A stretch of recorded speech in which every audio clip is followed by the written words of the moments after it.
namni of ajjeesu hojii waaqayyoo keessa gala.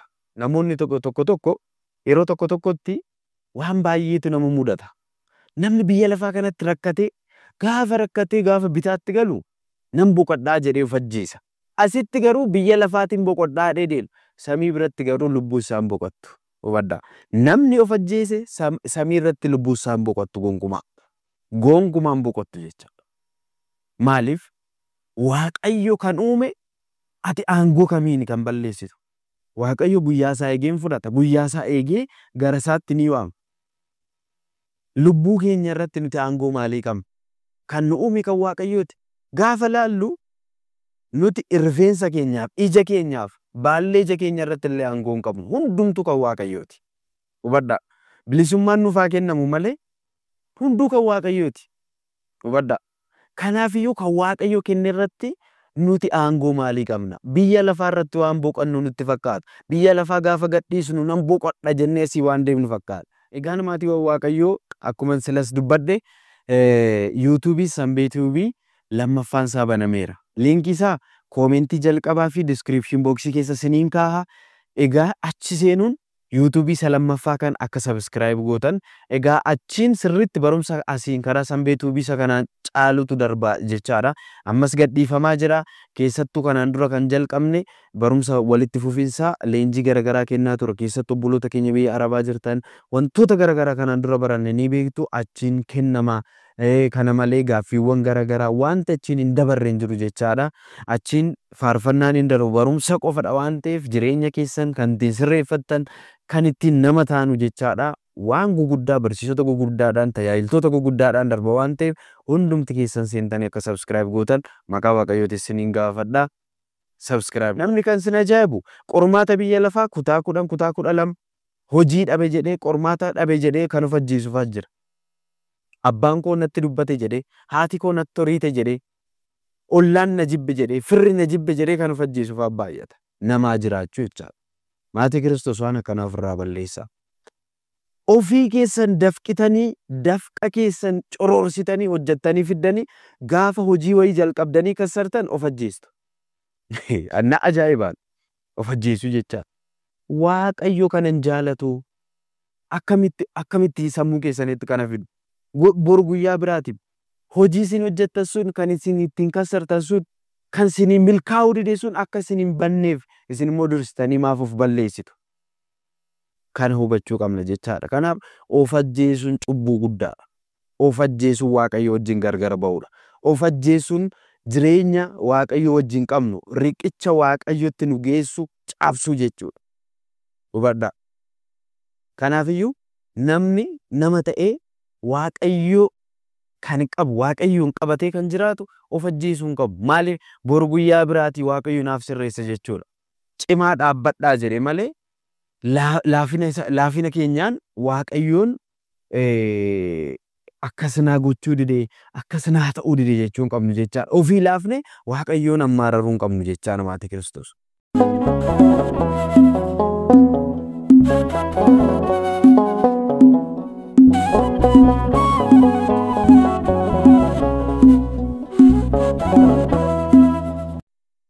Akkam nagaa jirtu maatii Kiristoos hundumti keessan lafa jirtanitti arjumaaf dhiifamni Waaqayyo isiniif haa baay'atu. Akkam nagaa keessan.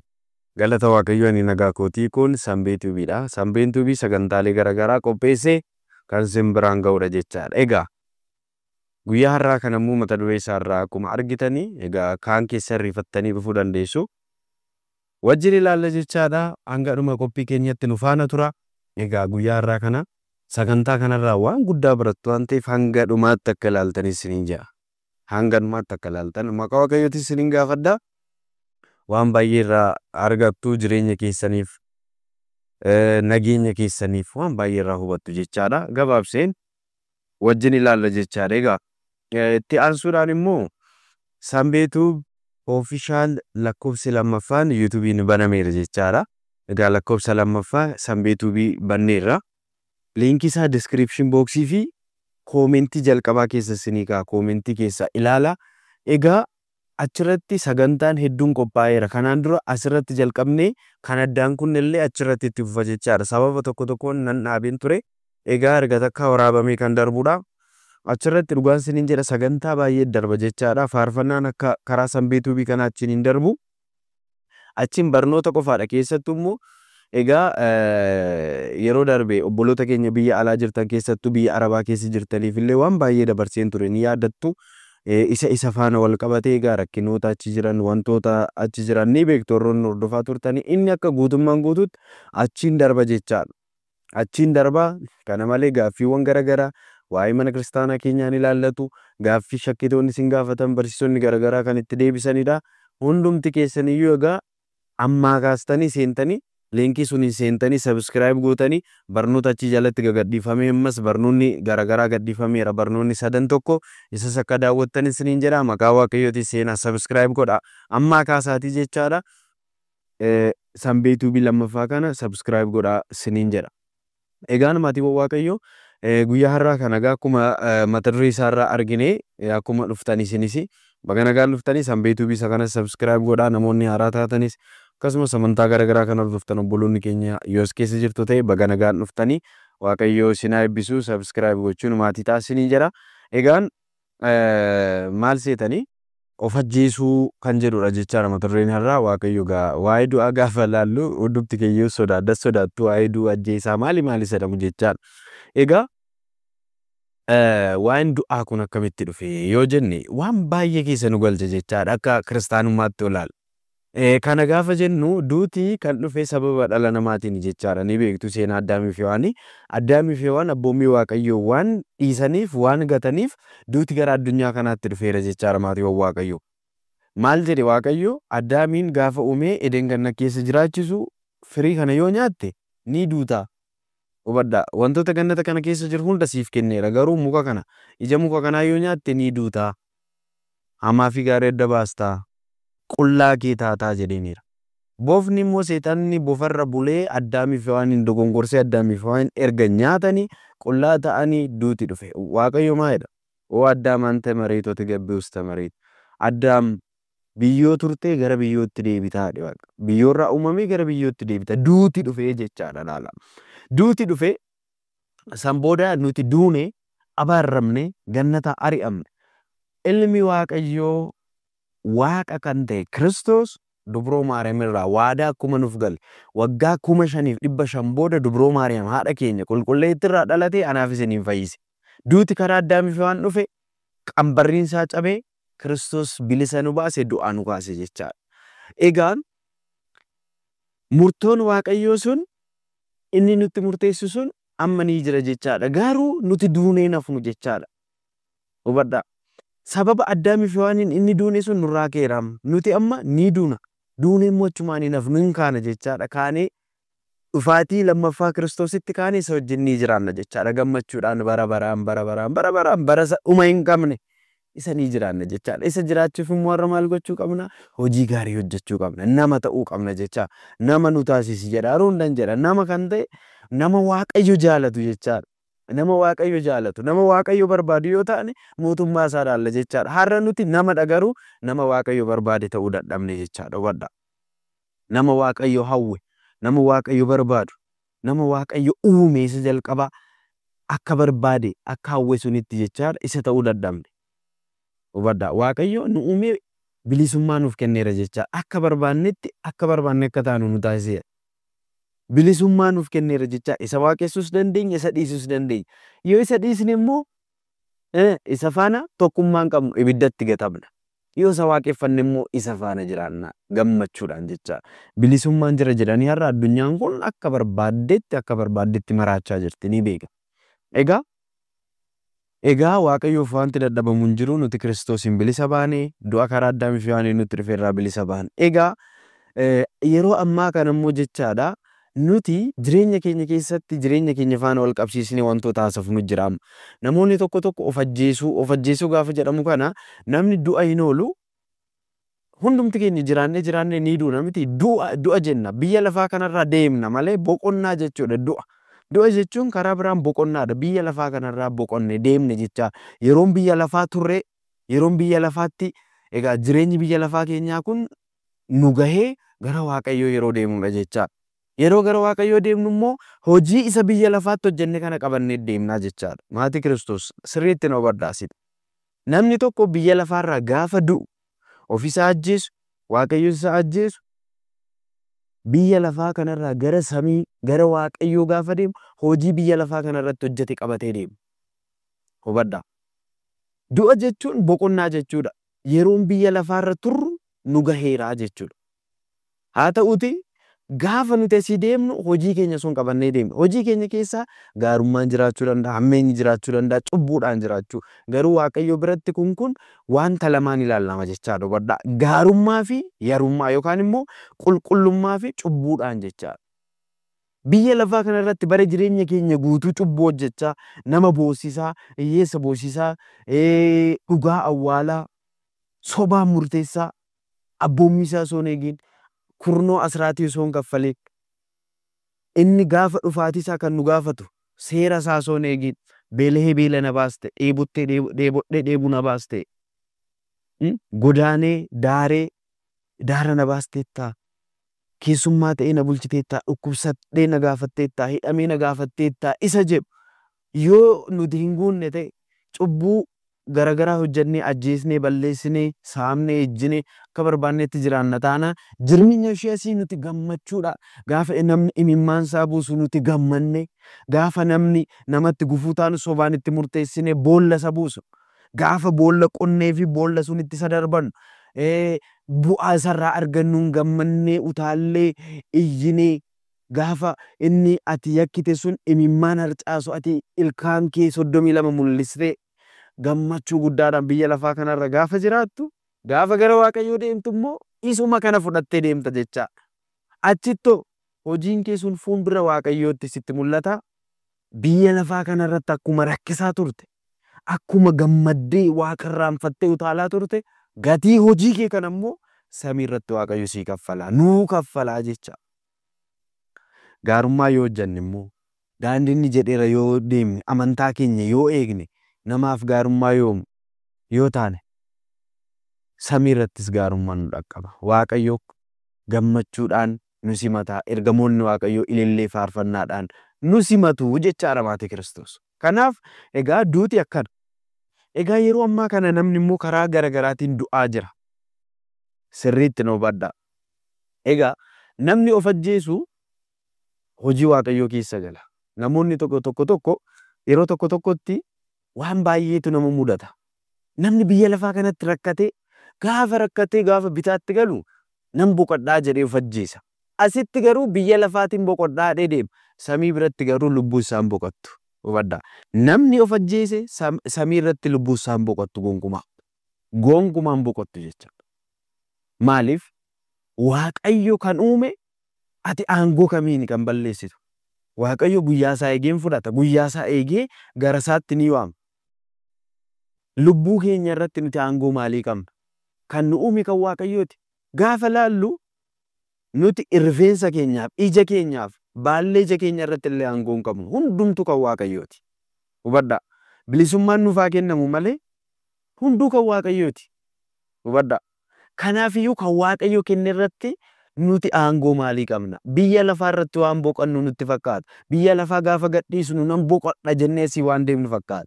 Namni kan sin ajaa'ibu qormaata biyya lafaa kutaa 10 kutaa 12 hojii dhabe jedhee qormaata dhabe jedhee kan of ajjeesuufaa jira. Abbaan koo natti dubbate jedhee, haati koo natti horiite jedhee, ollaan na jibbe jedhee, firri na jibbe jedhee kan of ajjeesuufaa baay'ata. Namaa jiraachuu jechaadha. Maatii Kiristoos waan akkanaaf irraa balleessaa. Ofii keessan dafqitanii dafqa keessan coroorsitanii hojjettanii fiddanii gaafa hojii wayii jalqabdanii kassartan of ajjeestu. Anna ajaa'ibaan of ajjeesuu jechaan. Waaqayyo kanan jaalatu akkamitti sammuu keessanitti kana fiddu. Bor guyyaa biraatiif hojii isin hojjettan sun kan isin ittiin kassartan sun kan isin milkaa'uu dide sun akka isin hin banneef isin immoo dursitanii maaf of balleessitu. Kana hubachuu qabna jechaadha. Kanaaf of ajjeesuun cubbuu guddaadha. Of ajjeesuun waaqayyo wajjin gargar ba'uudha. Of ajjeesuun jireenya waaqayyo wajjin qabnu riqicha waaqayyotti nu geessu cabsuu jechuudha. Hubadhaa. Kanaafiyyuu namni nama ta'ee waaqayyo kan qabu waaqayyoon qabatee kan jiraatu of ajjeesuu hin qabu. Maaliif boru guyyaa biraatii waaqayyo naaf sirreessa jechuudha. Cimaa dhaabbadhaa jedhe malee laafina keenyaan waaqayyoon akkasinaa gochuu didee akkasinaa ta'uu didee jechuu hin qabnu jechaadha. Ofii laafne waaqayyoon ammaararuu hin qabnu jechaa namaati Kiristoos. Kanaafuu jabaachuun nurraa eegama jechaadha. Kanaaf duuti cubbuu guddaadha jechaadha. Egaa biyya lafaa kana keessatti bara jireenya keenya keessatti immoo namni du'a baay'ee du'aa jira. Of ajjeesaa jira jechaadha. Namoonni du'uma isa du'aa miti. Namni karaa baay'ee of ajjeesaa jira addunyaa kana keessatti jechaadha. Akkuma sila siniin jedhe. Egaa namni kan of ajjeesu tokkoffaa namoonni baay'een du'a gaafa jedhamu du'umasuma awwaalamuu kana fa'aa kan itti fakkaatu jira. Namoonni hedduun cinqiidhaan rakkinaan dhiphina guddaadhaan kan of ajjeesaa jiran hin jiranii. Halkanii guyyaa akka dhiphatan dheerina isaan irratti taakkuu tokko waan dabalan itti fakkaachuudha. Maaliif dhiphattaa jira Waaqayyo wangeela irratti wangeela Maatiyos irratti kan sin ajaa'ibu. Eenyudha dhiphatee dheerina isaa irratti taakkuu tokko kan dabalu. Maaliif dhiphattaa? Boruuf maa dhiphattaa? Boruu mataa isaatiif iyyuu haa dhiphatu. Meesa allaattii samiirraa ilaala. Hin facaasan, hin qotan, hin haraman, hin haaman, hin galchan. Hinuma balali'u garuu Waaqayyo inni samii isaan soorata. Akka bifaaf fakkeenya isaatti kan nu uume nuunoo maaliif nun soora? Maaliif nun jiraachisu? Kadhannaa keessatti ikkoo maali? Yaa abbaa keenya samiirra kan jiraattu maqaan kee galateeffamu mootummaan kee haa dhufu. Jaalalli kee akkuma samiirra ta'e akkasumas lafarratti haa ta'u. Buddeena keenya har'aaf nu ga'u nuuf kenni. Hubadhaa. Buddeena keenya har'aaf nu ga'u nuuf kenni jedhaa kadhadhaadha. Waaqayyo immoo buddeen keenya har'aaf nu ga'u osoo nun kenniin oolee hin beeku. Namni osoo nyaatiin bulee hin beeku. Hubadhaa. Osoo nyaatiin irbaata ta'uu danda'a. Irbaata dhabuu dandeenya. Garuu osoo nyaatiin namni nuudha. Karaa garagaraatiin nama garagaraa kennee Waaqayyo guyyaatti nama nyaachisa. Si'a tokkos haa ta'u malee. Ofii keenya mammarannee ciisne immoo Waaqayyo na nyaachisuu dide jechuun immoo cubbuudha. Kanaafiyyuu namoonni baay'een karaa baay'ee of ajjeesaa jiru. Sammuu isaanii keessa waan garagaraa galchuudhaan suusii garagaraatiin of ajjeesaa jiru. Waan garagaraatiin dhumaa jira namni. Kunis du'uma. Hubadhaa. Kana malee jireenya keessan keessatti waan tokko gaafa milkaa'uu didu, gaafa waan tokko siniif ta'uu didu, hedduun keessa yaada garagaraa keessa teessanii sammuu keessan an ajjeesaa ooltan. Yaada keessan an ajjeesaa ooltan. Haamilee keessan kan ajjeesaa ooltan. Kutannoo keessan kan ajjeesaa ooltan of keessatti. Namni kalee kutannoon isaa akka malee ta'u waan xinnoo tokko gaafa isaa milkaa'uu didu kutannoo isaa sun ajjeesa. Ajjeesee awwaale. Ejjennoo ajaa'ibaa isa qabu sun waanuma xinnoo tokkoon ajjeesu. Haamilee guddaa ofirra darbee kan namaaf ta'u gaafa waan xinnoo tokko isa mudatu haamilee isaa sun ajjeese waan hin taane keessa gala. Suusiidhaan, waan dhugaatiidhaan, sigaaraadhaan maaliin dhiphina koon irraanfadha jedhee namummaa isaa ajjeesa jechaadha namni ilaala. Duuti awwaalamuu qofa miti. Finyoodhaan of fannisuu qofa miti. Summii dhuganii du'uu qofa miti. Mooraalii du'uu, sammuudhaan du'uu, jireenyaan du'uu, yaadaan du'uu, of ajjeesuu kan kana caaleessa jira. Dhugaa siriin jedhaan. Namni yaadaan of ajjeesuu, jireenya hammeenya keessa seenee hammeenyaan of ajjeesuu, namatti gufuu ta'ee, namummaa isaa dagatee, waan hin taane hojjetee, dhaabiitti duudhaa mannaa awwaalamanii hafuu wayya jechaadha. Dhugaan siniin jedhaan. Kanaafiyyuu duuti waan garagaraati jecha. Kanaaf maatii Kiristoos namoonni karaa baay'ee wantoota baay'eedhaan of ajjeesaa jiru. Akkuma nama isinii kaase. Kanaaf kun hundiyyuu Waaqayyo biratti cubbuu guddaadha. Cubbuu guddaadha. Waaqayyo nu haa eegu. Hunduma keenya Waaqayyo nu haa eegu kanarraa. Kanaaf daqiiqaa muraasa kanatti waan guddaa akka hubattan abdiin qaba. Waaqayyo jireenya keenya keessatti guyyaanni nun gargaarres hin jiru. Guyyaanni karaa nuun taanes hin jiru. Karaa fi jireenyaan haadha jedheera. Yaada keessan, keessa keessan, dhiphina keessan, rakkina keessan, qabeenya keessan, maatii keessan, beekumsa keessan, ogummaa keessan hunda isatti kennaa. Jalqabas hundumanuma isaati waan ta'eef jechaadha. Kanaaf maatii Kiristoos Waaqayyo nuuf wanta inni hin goone hin qabu jechaadha. Oolmaa isaa kana immoo waan hin taane hin balleessuu hin qabnu. Kanaaf Waaqayyoon karaa garagaraa akkuma nu gargaaraa ture akkuma har'as nu gargaaraa jiru borus dabalee akka nu gargaaru isaaf mijachuu qabna jechaadha. Meeshaa nagaa isaa ta'uu qabna. jireenya keenya isaa kennuu qabna jechaadha. Kanaaf jajjabaadhaa, Waaqayyo nu haa jabeessu, bara keenya hundumaa nuuf haa eebbisu, haati keenya qulqulleettiin Dubroo Maariyaam nu faana haa taatu, araarsummaan ishii nurraa adda hin bahin, eegumsi ergamootaa, kadhannaan qulqullootaa, jaalalli duukaa buutotaa bara jireenya keenya hunda nu faana haa ta'u, hunda caala arjummaa dhiifamni Waaqa keenyaa nu faana haa ta'u, biyya keenya nagaa nuuf haa godhu, mana kiristaanaa keenya, abboota keenya nuuf haa eegu Waaqayyo, obboloota keenya biyya alaas biyya keessas biyya garaagaraa jirtan kiristaanota hunduma keessa Waaqayyo isin haa eegu, eebbifamaa kabajamaa nagaa.